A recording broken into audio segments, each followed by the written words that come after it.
Chères civiliennes, chers civiliens, bonjour et bonsoir.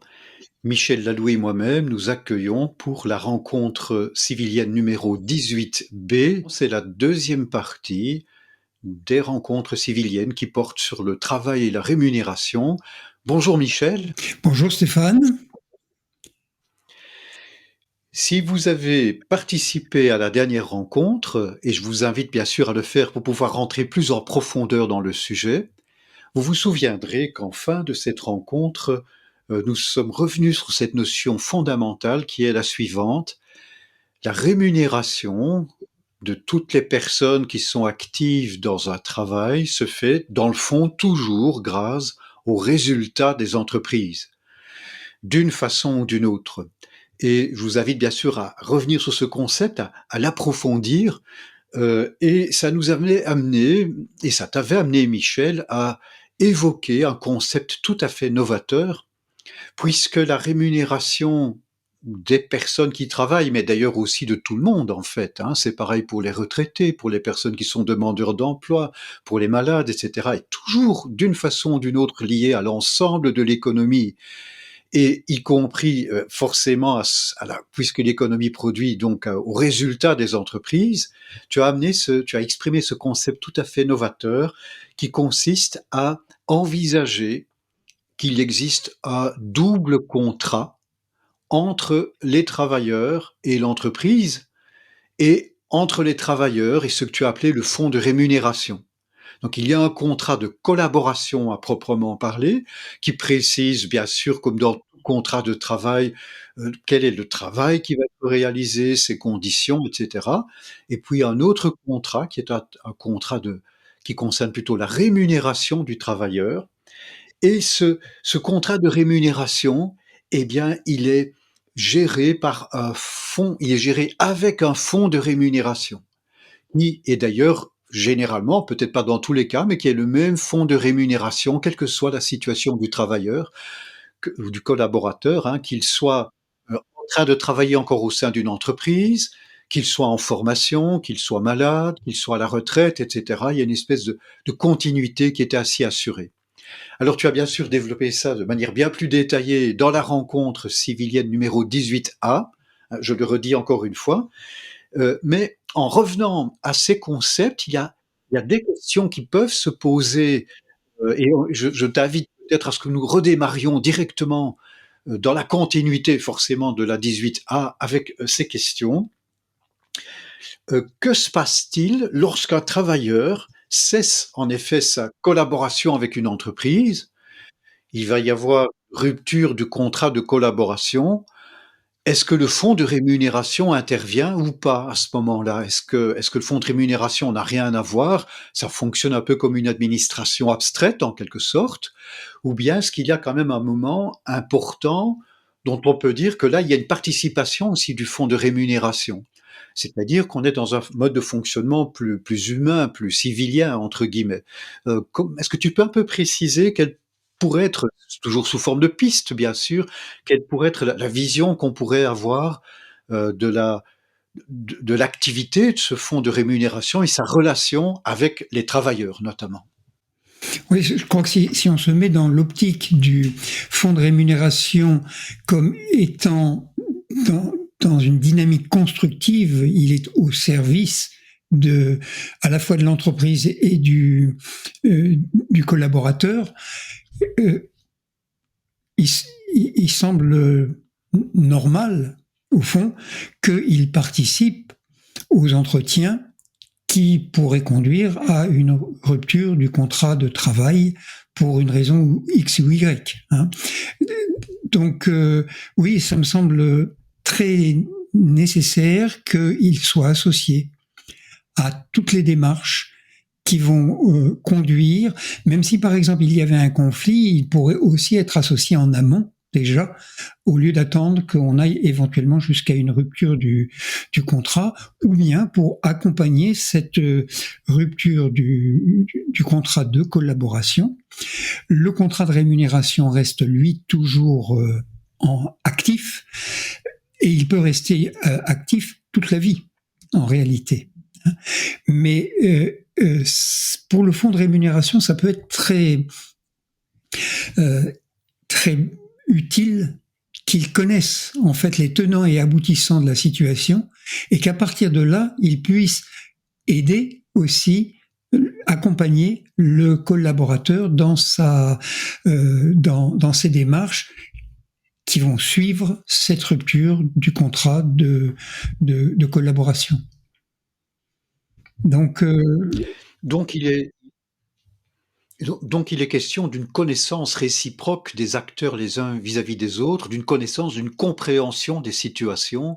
On n'est pas ici dans une application, abstraite, entre guillemets «bureaucratique» d'une règle simplement, mais on se connaît les uns les autres et dans ce que tu dis aussi, il y a quelque chose qui apparaît, c'est qu'il y a une relation tripartite. On n'est plus dans la relation, employeur-employé classique, on est dans la relation collaborateur-responsable d'entreprise et puis voilà un élément tiers qui apparaît, c'est le fonds de rémunération qui porte bien sûr une responsabilité relative aux rémunérations et on est donc moins dans une relation de domination-dominé, que ce soit dans un sens ou dans l'autre, hein, d'un entrepreneur par rapport à un collaborateur ou de collaborateurs par rapport à des entrepreneurs, quand on est dans une conjoncture où ce sont plutôt les travailleurs qui ont l'avantage, quoi. Oui, je crois qu'il faut qu'on voit ça comme une forme de partenariat. On a un partenariat tripartite qui peut aider dans pas mal de situations à peut-être éventuellement résoudre des difficultés qui surgiraient. En tous les cas, ce partenariat, il faut le voir comme quelque chose qui aide à construire et non pas, comme tu le disais, comme quelque chose de bureaucratique. Le fonds de rémunération pourrait quand même peut-être avoir dans certains cas une certaine tendance à devenir peut-être oppressant pour certains travailleurs. Il peut y avoir des risques d'abus de pouvoir éventuellement. Est-ce qu'il ne faut pas là aussi concevoir l'existence? J'aime peut-être pas trop ce terme parce que on souhaite aller dans un sens humain basé sur la compréhension, sur la connaissance réciproque, mais est-ce qu'il ne faut pas quand même structurellement qu'il y ait aussi des espèces de contre-pouvoirs qui existent ou des garde-fous pour le moins qui permettent d'éviter que le fonds de rémunération ne fonctionne justement d'une manière pyramidale, bureaucratique ou que sais-je, quoi, avec des intérêts qui n'ont plus rien à voir avec l'intérêt du monde social et économique. Oui, tout à fait, parce que en réalité, quand on regarde des endroits dans l'économie où il n'y a pas simplement l'intérêt du capital ou la pression du management de l'entreprise, etc., on a dans le milieu associatif aussi des situations où s'installe une forme de pouvoir, par exemple, de domination, etc. Donc, ça peut exister partout. Ça veut dire que, en fait, il n'y a pas de structure idéale qui résoudrait tous les problèmes. La structure ne résout jamais le problème. La forme qu'on propose ici avec le fonds de rémunération et sa collaboration tripartite avec le collaborateur et l'entreprise, cette forme-là, elle peut être une aide à conduire à la séparation entre le travail et la rémunération, à faire qu'elle devienne effective, ce qui est une aspiration de l'humanité, en fait, des êtres humains. Oui, donc dans toute structure, il est nécessaire de prévoir des situations où ça puisse dysfonctionner. Et ça, si tu le veux bien, on pourrait regarder ça dans une rencontre civilienne ultérieure, parce que ce que tu mentionnes, c'est aussi quelque chose qui peut se retrouver dans n'importe quel service public. Et donc, quand on regardera un peu plus en détail le fonctionnement des services publics, nous pourrons à ce moment-là regarder quels seraient les, en quelque sorte, garde-fous qui permettent d'éviter la dérive d'une institution qui est toujours possible. Et ça, on est là au moment où on a trouver au niveau structurel quelque chose qui semble convenir, en tous les cas pour un temps donné, parce que rien n'est éternel dans le monde social, tout évolue, mais quand on a trouvé une structure et qu'on dit, voilà, on travaille sur la base de cette structure, il faut aussi toujours garder en conscience que un dysfonctionnement, une dérive sur le plan humain, du comportement humain, est toujours possible. Donc, il faut prévoir aussi des moyens de pouvoir faire évoluer l'organisme quand il commence à dériver. Il y a des dérives possibles au niveau humain, donc des institutions, mais ça peut signifier bien sûr aussi au niveau individuel pour des personnes, des collaborateurs individuels. Et en entendant qu'on va séparer le contrat de collaboration du contrat de rémunération, on n'a donc plus un contrat de travail qui va fusionner les deux. C'est un des concepts majeurs novateurs qui est amené ici.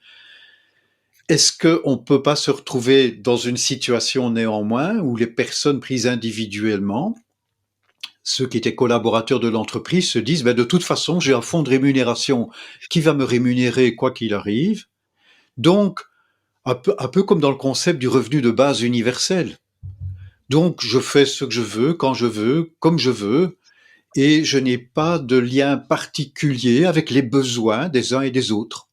Alors que nous-mêmes, nous avons déjà évoqué lors de rencontres civiliennes précédentes que la nature même de l'économie, elle était telle que tout ce que je produis, c'est en réalité pour les autres, et tout ce dont je dispose a été produit par les autres, pour moi notamment. Avec un concept de revenu de base universel, d'aucuns pourraient peut-être se dire, je n'ai plus de rapport dans ce que je produis avec les besoins des autres. Et est-ce que c'est pas un peu à ça qu'on pourrait en arriver en séparant le contrat de collaboration du contrat de rémunération? Alors le risque, on peut l'imaginer comme tu le fais, allant dans ce sens-là. Ça veut dire que il doit y avoir aussi des limites au sein du contrat de rémunération avec le fonds de rémunération. Il doit y avoir des limites. Ça n'est pas une carte blanche qui est donnée, ou un chèque en blanc si on veut. Je crois que ce qui est important, c'est de regarder quelle est la contribution que l'on fait à l'économie.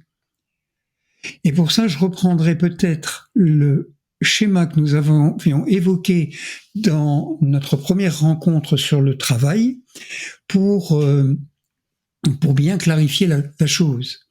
Donc ce schéma qui nous montre en fait comme des parcelles de terre dans une optique où nous serions tous en autosuffisance, nous produisons nous-mêmes ce dont nous avons besoin pour nous nourrir, pour nous et pour notre famille. Donc là, on voit 3 producteurs, A, B et C, et ce que nous produisons, c'est ce dont nous avons besoin.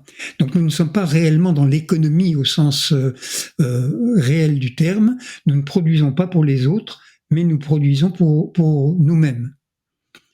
Que se passerait-il si, par exemple, le producteur B disait moi maintenant, je ne travaille plus mon champ, je ne produis plus, mais vous, A et C, vous allez produire pour moi. Une situation comme ça nous ramène aux choses concrètes. Parce que dans le monde paysan, personne n'accepterait ça. À moins que B offre un service, par exemple, de dire moi je vais m'occuper de transporter les marchandises qui seront produites par vous, et je m'occupe de les acheminer jusqu'au marché, etc. Donc un commencement de division du travail. Et là commencerait réellement des relations économiques entre A et C d'un côté et B de l'autre. Mais une situation où B dirait « moi, j'ai plus envie de travailler, s'il vous plaît, faites-le pour moi », dans le monde agricole, personne n'accepterait ça. Et ça, je crois que ça nous donne une base beaucoup plus fiable pour aborder la question du revenu universel. Le revenu universel, au fond, ce qu'il dit, c'est qu'on peut avoir un revenu même si on ne contribue pas à la marche de l'économie. Alors ça, c'est valable pour les enfants, par exemple.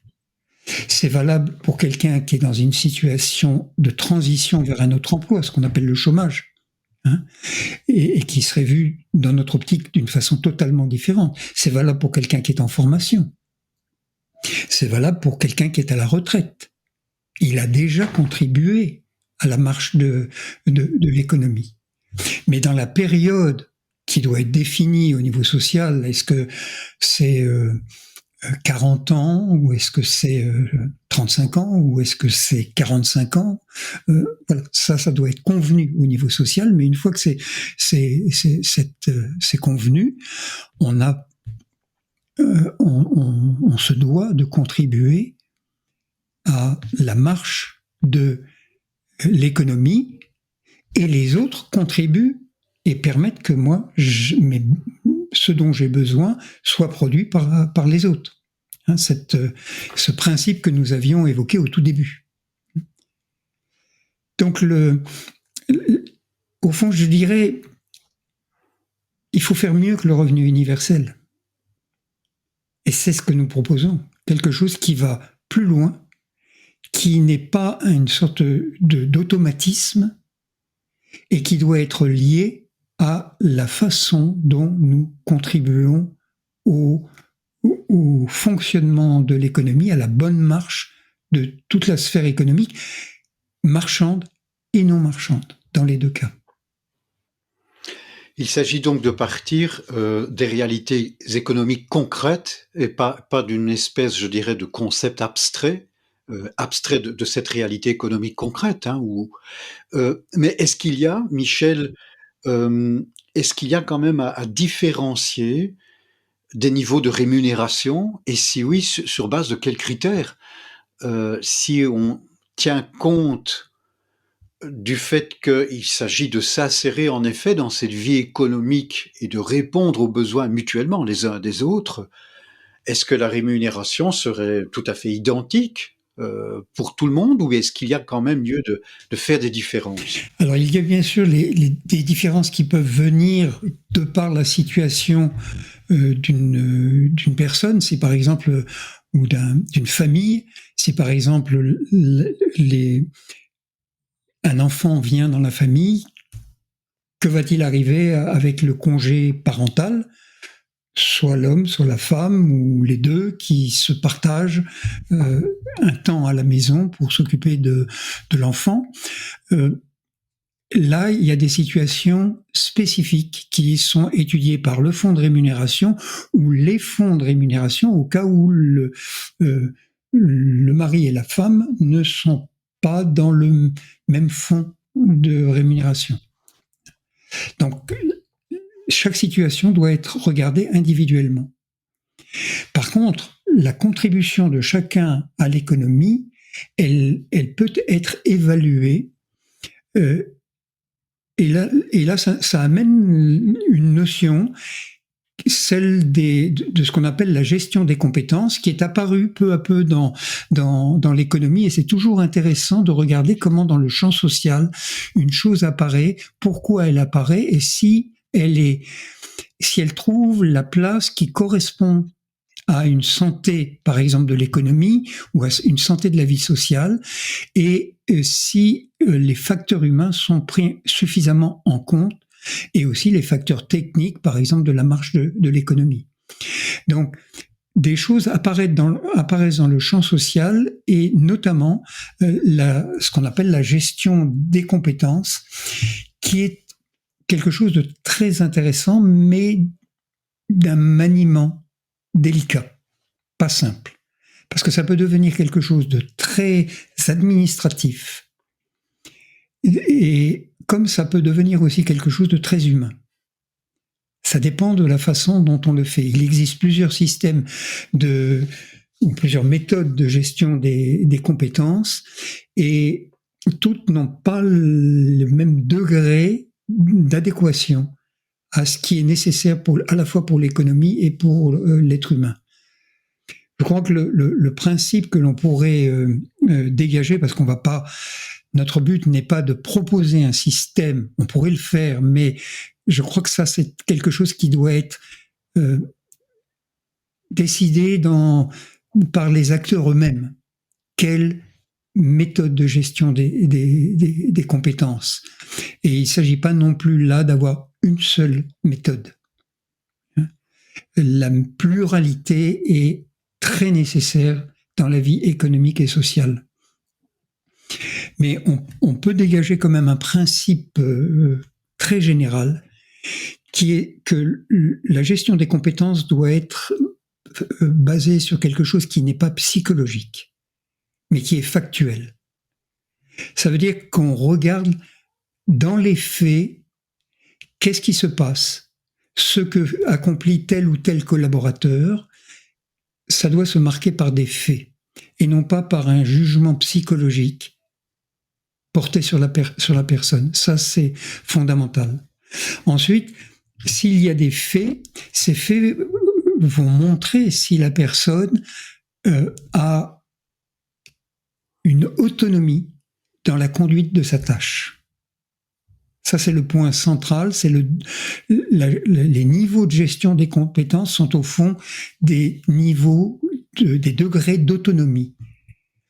Autonomie au départ, quand on est à un stade d'apprentissage, par exemple, d'une tâche, on n'est bien sûr pas encore autonome, on devient autonome pour un certain nombre d'actes ou de gestes dans l'accomplissement du travail. Ça s'élargit peu à peu, on voit cette autonomie grandir et le maître d'apprentissage peut tout à fait l'évaluer. Après, on devient par exemple compagnon, pour reprendre un terme qui a vécu pendant des siècles et qui vit encore. Hein. On devient par exemple compagnon. Ensuite, on devient vraiment professionnel de la chose, complètement, c'est-à-dire qu'on est totalement en autonomie. On sait complètement gérer sa tâche et gérer sa collaboration avec les autres, parce il faut distinguer aussi dans la gestion des compétences, on pourrait dire 3 domaines, le domaine du savoir, ou 4 domaines, le savoir. Hein, par exemple, un médecin ou un ingénieur, il doit avoir un savoir. Hein. Il doit avoir un savoir faire dans la façon dont il met en pratique ses connaissances et en relation avec les besoins de l'entreprise. Et il doit avoir aussi un savoir-être. Hein. Donc savoir-faire, savoir-être sont les points principaux qui vont permettre d'évaluer la gestion des compétences et de savoir quelle autonomie on a pour telle ou telle compétence.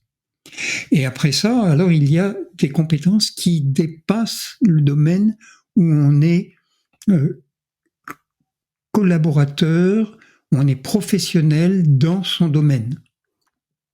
Bien des personnes vont s'arrêter à ce niveau. Mais il y a des personnes qui ont des capacités, par exemple, de devenir formateurs. Ils vont pouvoir eux-mêmes former d'autres collaborateurs et même éventuellement aller à l'université ou dans des formations professionnelles diverses pour pouvoir transmettre l'expérience qu'ils ont. Et puis alors après, on voit donc que là, on passe une sorte de seuil, hein, où au-delà de son propre domaine, on commence à rayonner un peu plus largement pour devenir formateur, pour éventuellement devenir chercheur et être un expert reconnu par ses pairs dans le domaine dans lequel on est actif. Donc on voit qu'il y a une évaluation qui peut se faire des capacités de chacun dans dans son domaine et du fait qu'on élargit ses capacités peu à peu parce qu'on montre ce potentiel-là et aussi parce qu'on se donne les moyens de pouvoir contribuer davantage au fonctionnement de l'économie. Donc on ne peut pas dire que tout le monde contribue de la même façon au fonctionnement de l'économie. Il y a l'engagement personnel, il y a les capacités personnelles qu'on développe, l'implication que l'on a aussi, le temps que l'on prend aussi sur sa propre vie pour pouvoir participer davantage. Et ceci mérite une reconnaissance aussi.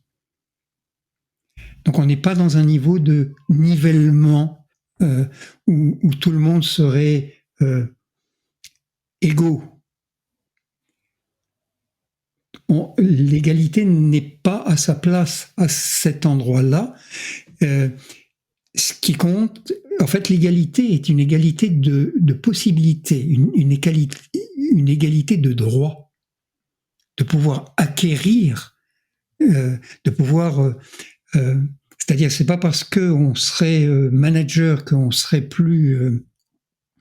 forcément plus rémunéré qu'un autre collaborateur. Tout ça doit dépendre des compétences. Donc tout le monde a droit à pouvoir accéder à cette échelle des rémunérations, mais il faut aussi montrer un engagement personnel pour pouvoir y accéder. Ça peut donc signifier ceci, c'est que si une personne avait une formation scolaire universitaire, elle a fait un doctorat dans un certain domaine, en biochimie par exemple, mais elle commence tout de suite à travailler dans une entreprise, dans un secteur qui n'a rien à voir. Il faudrait que je trouve un secteur comme ça, lequel est-ce que ça pourrait, peut-être dans le domaine des machines-outils. Et on pourrait peut-être imaginer qu'elle n'a pas ni un savoir très élevé, encore moins un savoir-faire, et peut-être qu'en plus elle a des problèmes de savoir-être dans sa relation avec les autres. Elle pourrait dès lors être évaluée entre guillemets, comme étant à un niveau de compétence encore faible, au moment où elle vient d'achever son doctorat. Je prends des cas un peu extrêmes, hein. On pourrait imaginer le cas d'un autodidacte, par contre, qui n'aurait peut-être pas une formation scolaire très élevée, mais qui étudie beaucoup, il a beaucoup de savoir-faire, et en plus énormément de savoir-être. Et lui pourrait peut-être être considéré comme ayant un niveau de compétence élevé. Qui évalue cette compétence alors ? Est-ce que c'est l'entreprise seulement? Est-ce que c'est aussi des organes externes? Comment est-ce que ça se passe? Surtout en matière de savoir-être, hein. Nous avons déjà tous travaillé dans des entreprises ou des institutions et on voit bien que les uns et les autres nous reconnaissent ou pas, plus ou moins, de savoir-être notamment. Oui, ben, ça touche un point très sensible, hein, ce que tu dis là, parce que on a l'habitude que plus on est diplômé, plus mieux on est rémunéré. Mais en réalité, la contribution que l'on fait à l'économie, on peut avoir quelqu'un qui est diplômé de la plus grande école, de la plus grande université, mais qui n'a pas encore le savoir-faire, parce qu'il est débutant.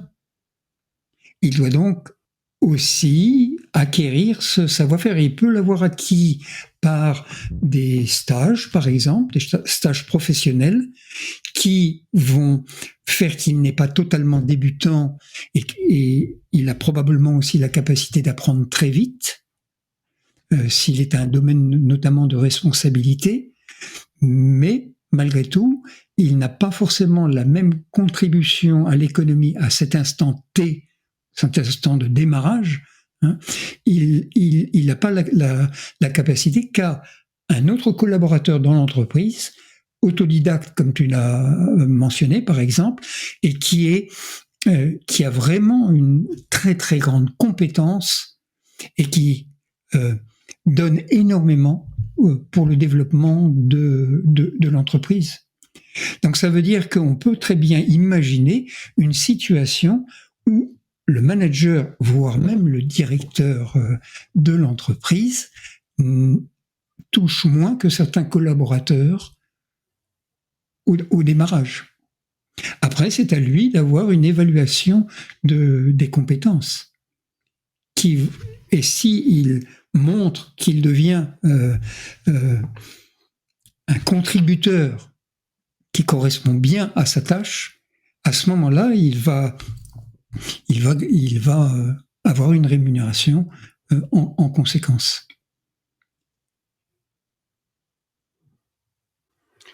Nous pouvons présumer que, avec les idées qui ont été exprimées la fois précédente et cette fois-ci, si les rémunérations sont liées au partage des bénéfices de l'entreprise, nous allons avoir intérêt en tant que collaborateurs à ce que chacun soit à sa bonne place.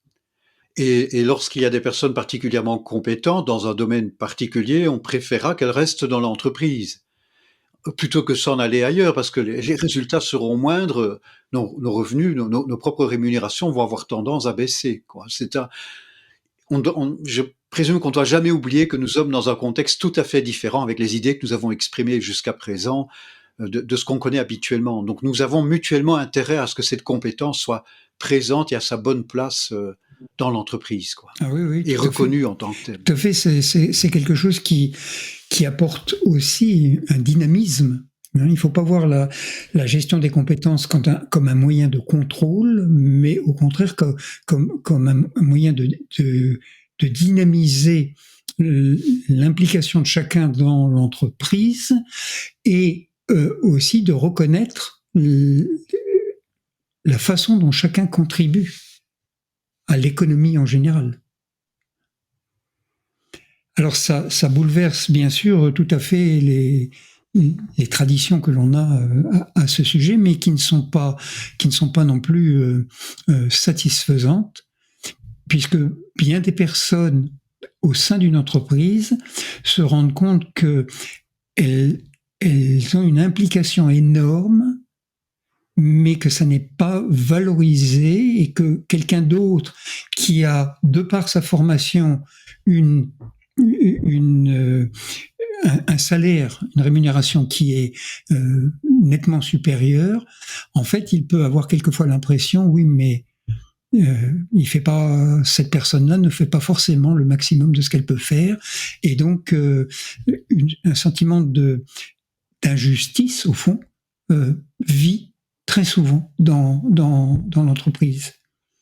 Alors, il ne faut pas rentrer dans des situations comme on les voit avec les idées qui considèrent que le travailleur, les idées, voire même marxistes, qui considéraient que le travailleur manuel contribue plus que celui qui a une formation. Il ne s'agit surtout pas de rentrer là-dedans. La formation est indispensable, il faut qu'elle soit accessible à tout le monde, mais ce qui compte, c'est ce que l'on fait avec la formation que l'on a et la contribution que l'on fait, qui peut être là à un moment aussi, et ça c'est un point important, mais peut-être qu'une personne se désengage après quelque temps, et qu'on s'aperçoit qu'elle n'a plus du tout la même implication qu'elle avait 1 ou 2 ans auparavant. Donc ça pourrait aussi vouloir dire que le niveau de compétence auquel on est arrivé, on ne l'a plus pour une raison X ou Y, et que donc il peut être revu aussi à la baisse. On n'a donc pas atteint une sorte de position de sécurité, on n'a pas un matelas de sécurité. On a une sécurité dans le fait que l'on est en permanence rémunéré, mais le niveau de rémunération, il doit correspondre aux faits précis, c'est-à-dire à ce que l'on fait effectivement dans l'entreprise. Michel, je te propose de revenir un peu sur la question de l'évaluation. Est-ce que ça serait possible d'approfondir un peu encore comment s'organise ou se réalise l'évaluation des compétences? c'est quand même un point très important pour tenter d'objectiver, en somme, ce que sont ces niveaux de compétences. D'autant plus qu'il y a une complexité. Il n'y a pas que l'aspect du savoir ou du savoir-faire, mais aussi le savoir-être.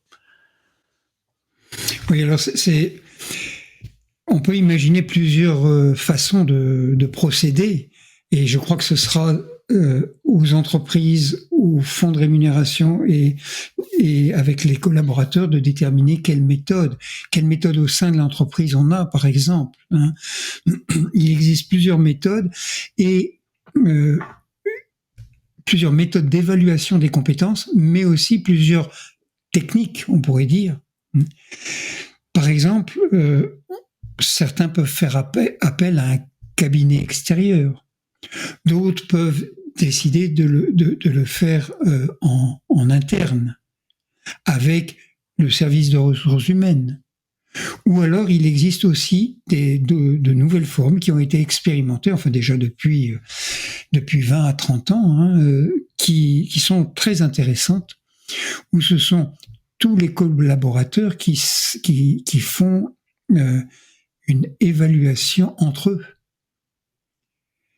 Une évaluation, par exemple, on peut avoir un collaborateur junior, par exemple, comme on dit, hein, qui est assez neuf dans l'entreprise, mais qui va aussi évaluer un collaborateur senior qui a plus d'expérience dans l'entreprise. Et ça, il y a des entreprises qui le font, c'est-à-dire que même le directeur général est évalué par des pairs, par des collaborateurs de son entreprise. Et voilà, donc ça il peut exister plusieurs méthodes et je pense que c'est l'expérience qui fera que peu à peu on choisit plutôt telle ou telle méthode dans l'entreprise.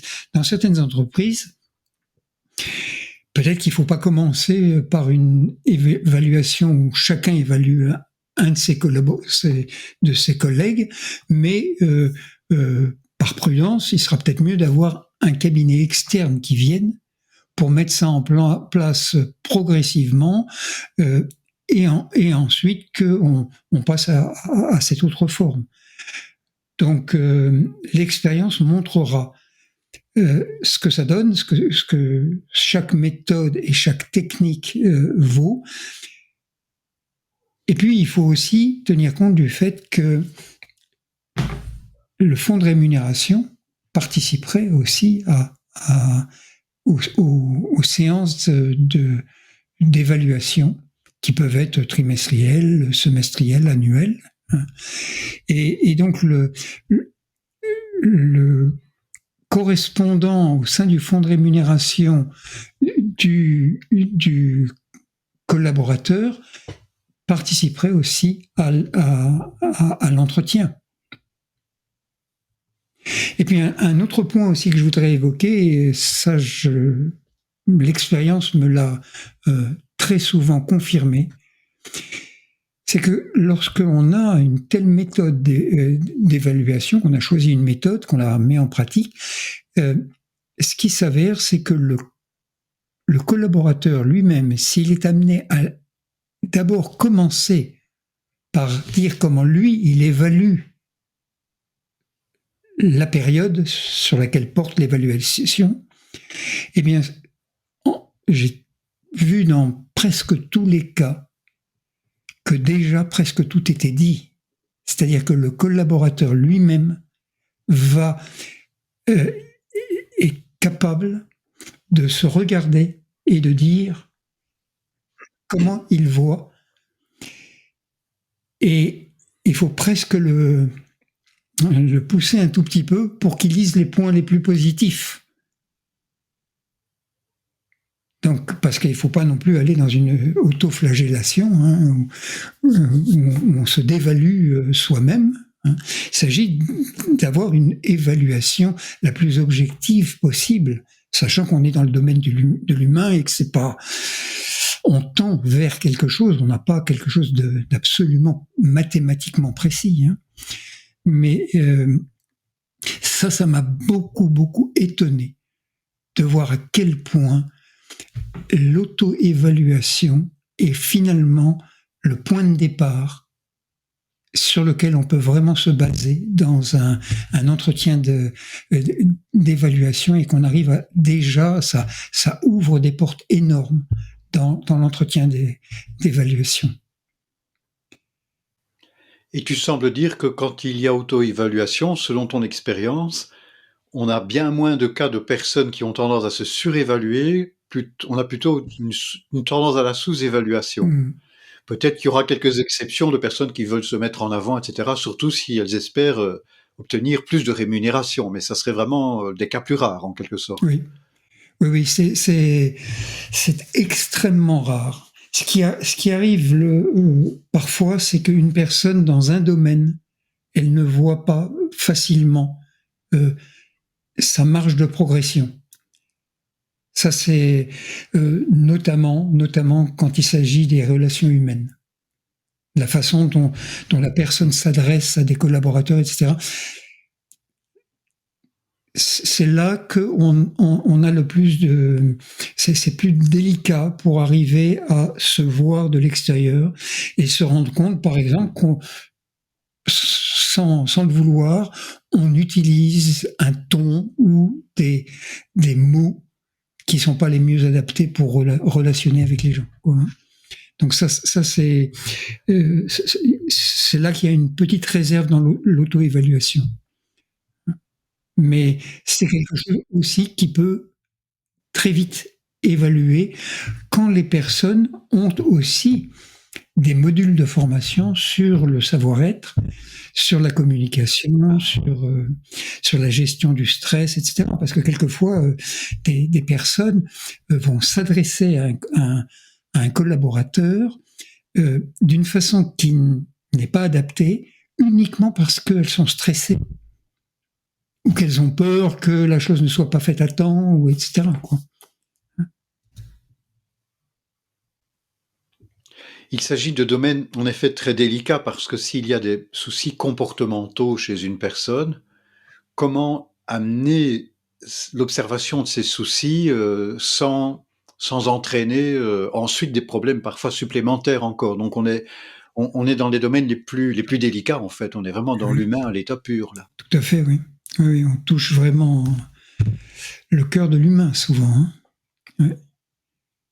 Il y a une question qui concerne alors la rémunération, parce que si la rémunération, elle est liée à l'évaluation des compétences et aux compétences donc on va tenter d'objectiver autant que possible, et qu'elle est aussi liée aux résultats de l'entreprise, comment est-ce qu'elle va finalement être réellement effective, cette rémunération? Je veux dire que d'où est-ce qu'elle va provenir? On a déjà évoqué l'existence des fonds de rémunération, mais s'il y a moins de résultats dans l'entreprise, normalement, les collaborateurs vont se partager un résultat plus faible.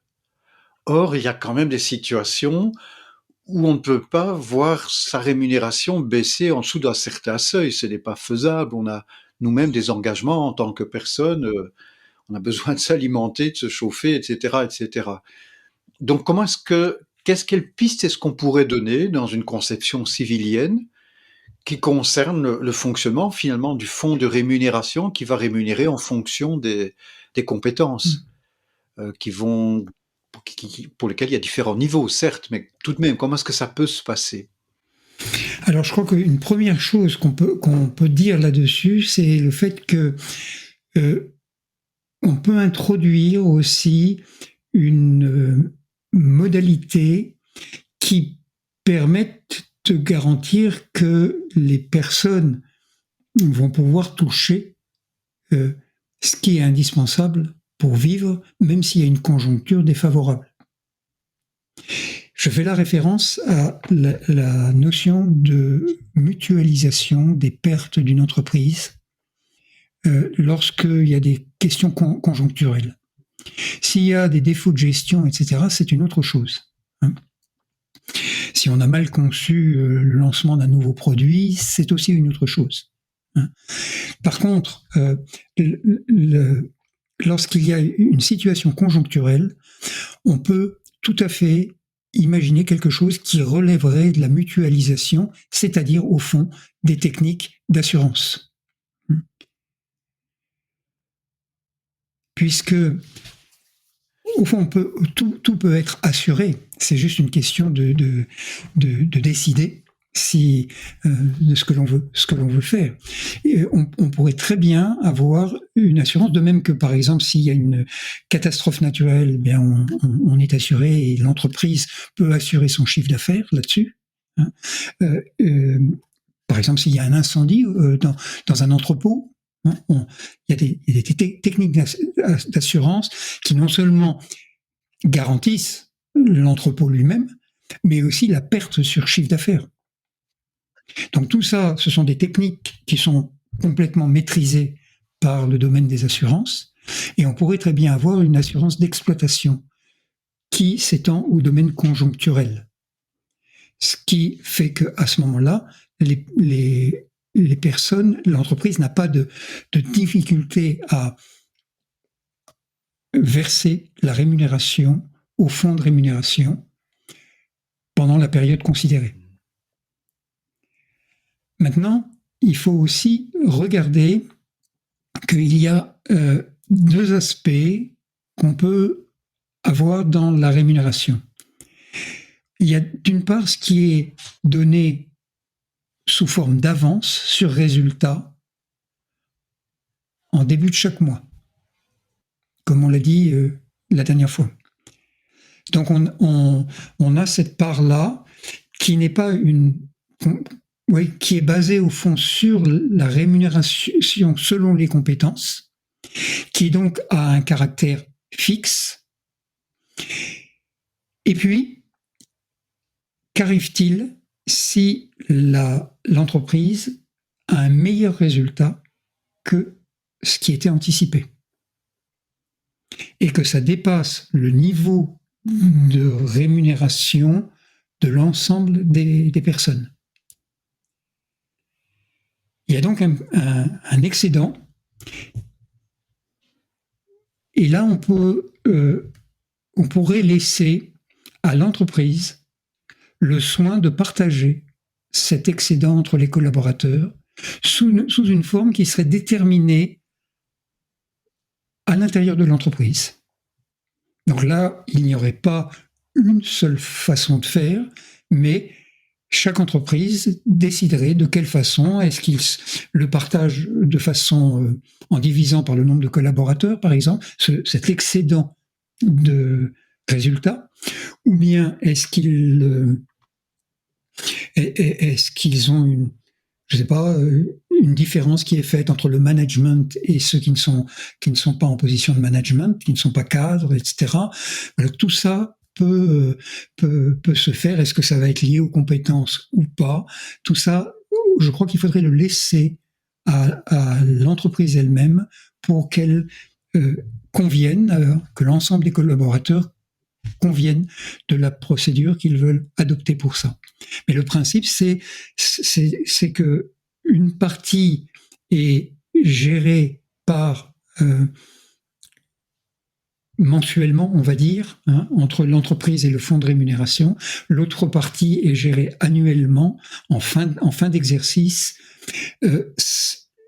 L'argent lui-même serait bien sûr versé au fonds de rémunération qui le rétribuerait. Ou on pourrait imaginer aussi que ce soit versé directement aux collaborateurs. Ça, c'est à examiner plus au cas par cas. Mais le principe serait celui-ci, d'avoir une part qu'on va appeler une part fixe de rémunération versée en début de mois, et une part annuelle qui serait fonction du résultat de l'entreprise.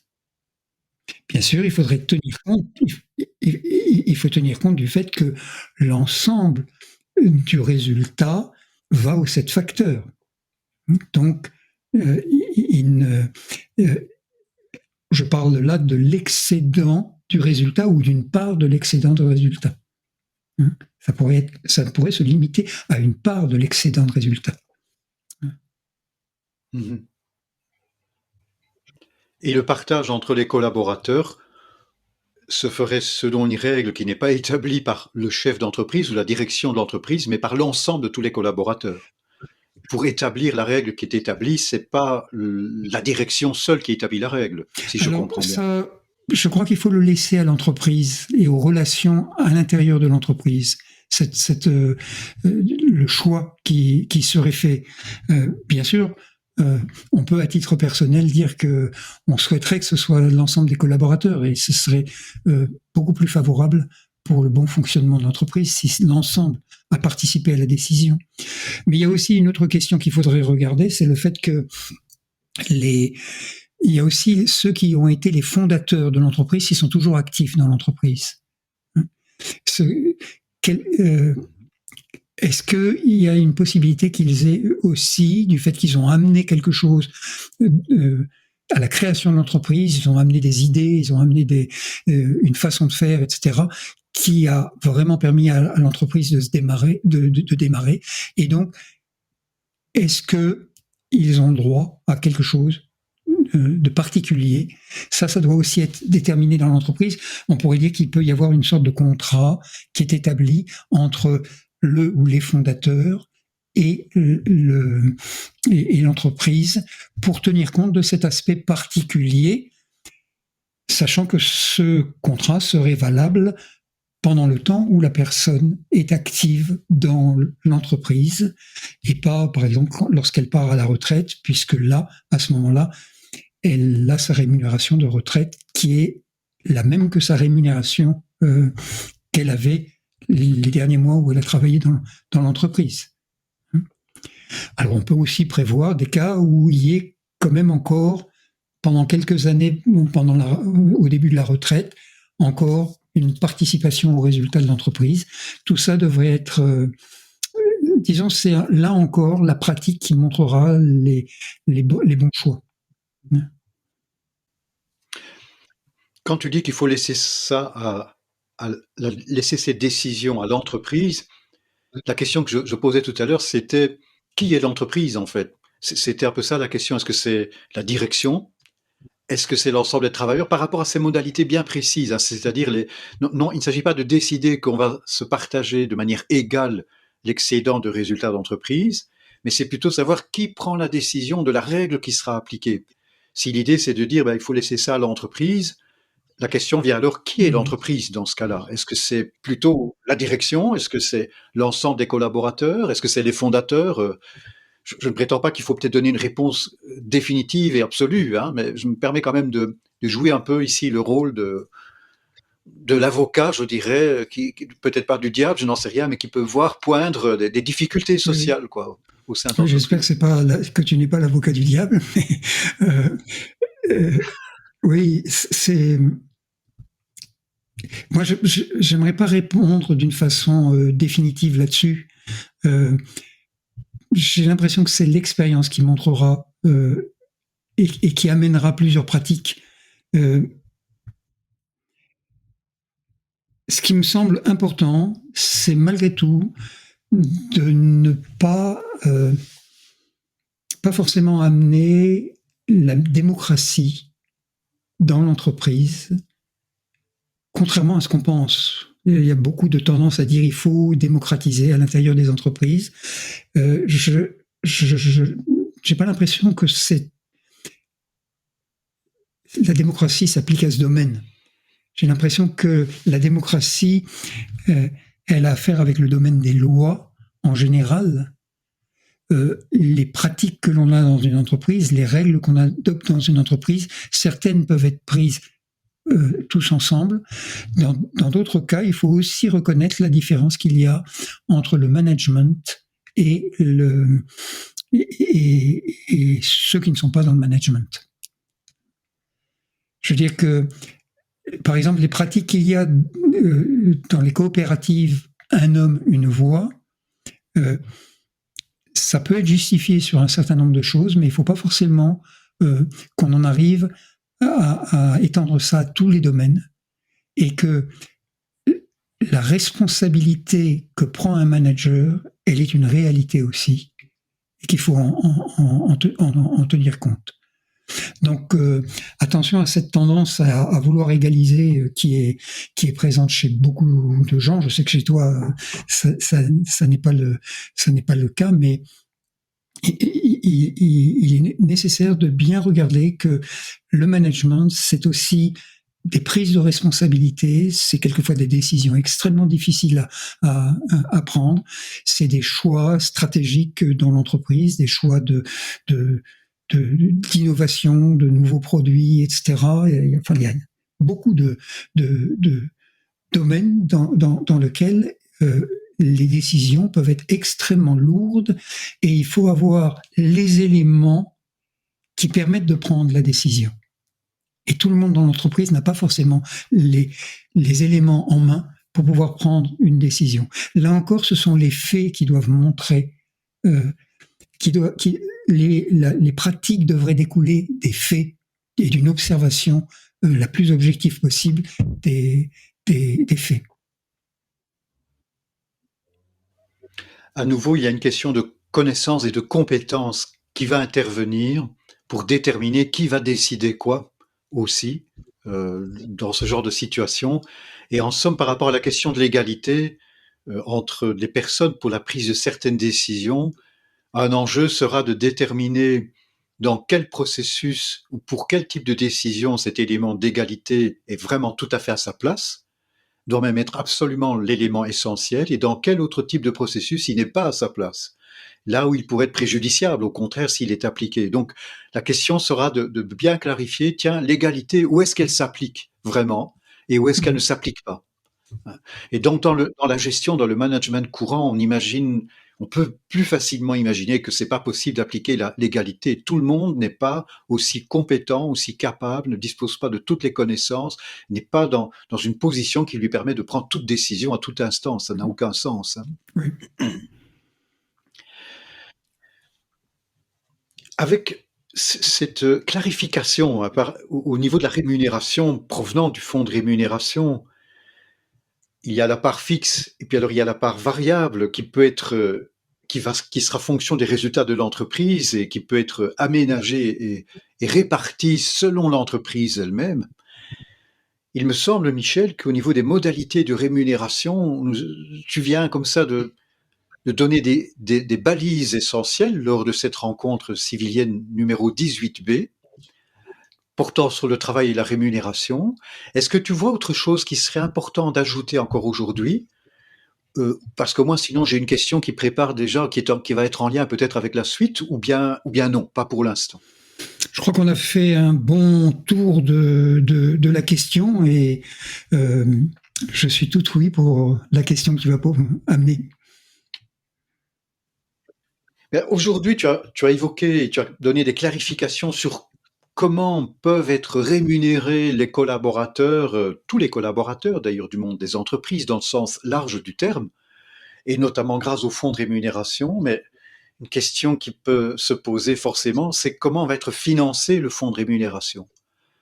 Comment est-ce que les flux vont traverser le fonds de rémunération lui-même pour permettre ces rémunérations des collaborateurs? Alors, on a déjà parfois évoqué auparavant des éléments, hein, on vient encore de parler des résultats des entreprises. Mais encore, hein, puisqu'il y a une espèce de changement de paradigme ici. Donc vraiment, je pense que cette question-là sera à aborder le plus vite possible pour pouvoir, quand je dis le plus vite possible, pas dans les heures qui viennent, mais lors d'une prochaine rencontre civilienne, pour pouvoir compléter le tableau en tous les cas. Donc comment sont financés les fonds de rémunération eux-mêmes et comment est-ce que ces flux traversent ces fonds de rémunération? Comment est-ce qu'ils circulent donc de l'amont vers l'aval? Oui, ça fera vraiment l'objet d'une séance. Là, on a matière à échanger et à découvrir peut-être de nouvelles idées. Alors c'est ainsi, chères civiliennes, chers civiliens, que nous vous invitons à nous rejoindre lors de la rencontre numéro 19, au cours de laquelle nous aborderons cette thématique que nous pourrions intituler Travail et monnaie, puisqu'il s'agit de la circulation, enfin, quoique le mot circulation est discutable, en tous les cas de flux liés à ces fonds de rémunération, de flux financiers. À À très bientôt. bientôt, Michel. Au revoir à toutes et à tous.